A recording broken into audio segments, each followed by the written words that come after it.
response to Brother Alimadi's point, where this is the way that they are speaking when they pull over, especially Black men and Black women. There has to be somewhere in a room or in an office where they get together and agree this is how we'll operate. Right?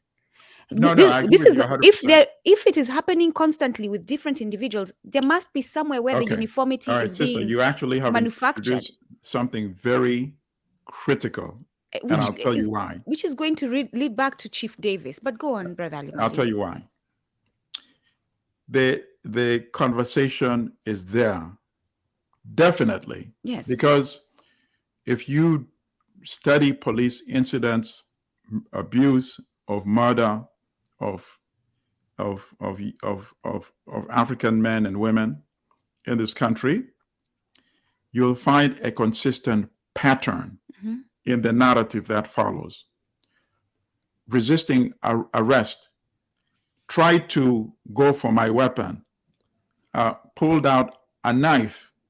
You can literally just close your eyes and pick any police department and see the press release that came out after a particular incident.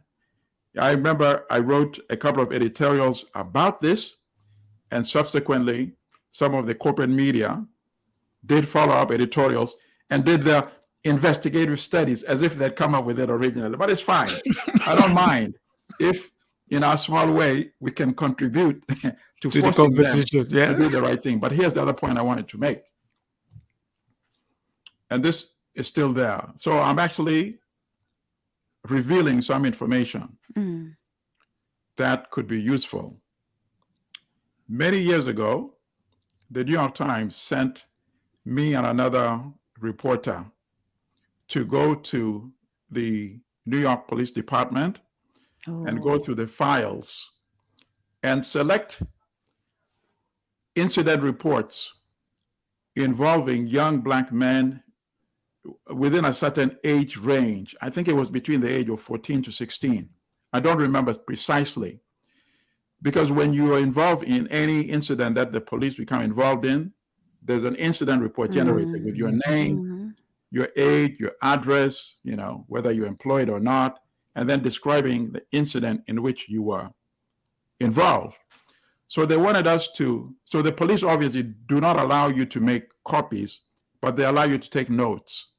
So we are able to write down the names of these young men, their age, all the details, and the kind of incident they were involved in.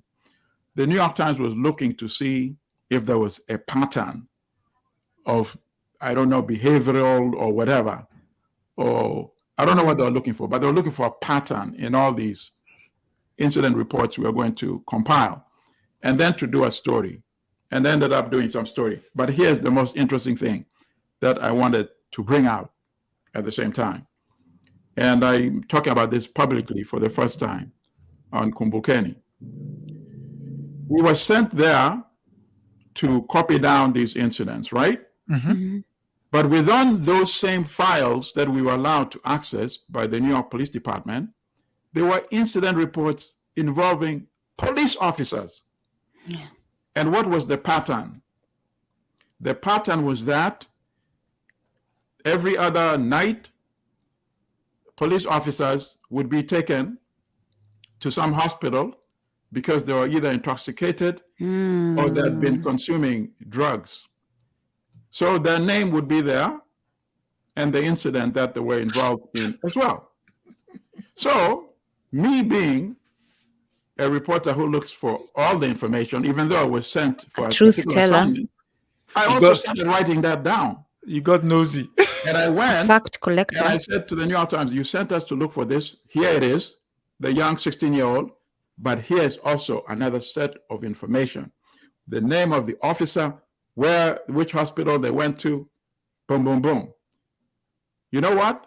They did the story of the young Black males. Of course. They never touched the fact that many of these police officers are intoxicated or consume drugs. Those files are still in the New York Police Department. So anybody who has the power or authority to go and look into those files you will find that information that I'm telling you right now. Because if that was the kind of pattern that I looked at many years ago when I looked into those files, since there's been no major intervention to stop it from happening, I'm confident that there are many officers who are still consuming drugs and consuming alcohol, intoxicated while on the job, and that there are more recent files with similar information. There you have it. And therefore, that goes to behavior. If you're intoxicated, you're not in the Absolutely. right mind to control your actions. I'm not saying now we're making them innocent. No. Those officers who were involved in Tyre Nichols' fatal beating need. Exactly. And that's the point I was getting to, because whenever there's an incident like that, the first thing they look for is whether that individual Yes. had a criminal history, whether that individual had a history of drugs or what have you. They need to do the same thing To the for officers. every police officer Yes. involved in an incident like that. But on the but they have the opposite. In the NYPD, for example, they could invoke the law that allowed them not to speak about the incident for 48 hours. In other words, you have 48 hours to get sober and to concoct your narrative, and then you can speak to an investigator. What kind of nonsense is that? What is the use of an investigation if the suspect is given 48 hours? Do you think a young black man or woman who's a suspect in a crime is going to say, oh, no, give me 48 hours and then I'll talk to the cops? Of course not. You're laid in handcuffs immediately. But police officers are allowed to invoke that law and say, I'll talk to you. Just give me 2 days.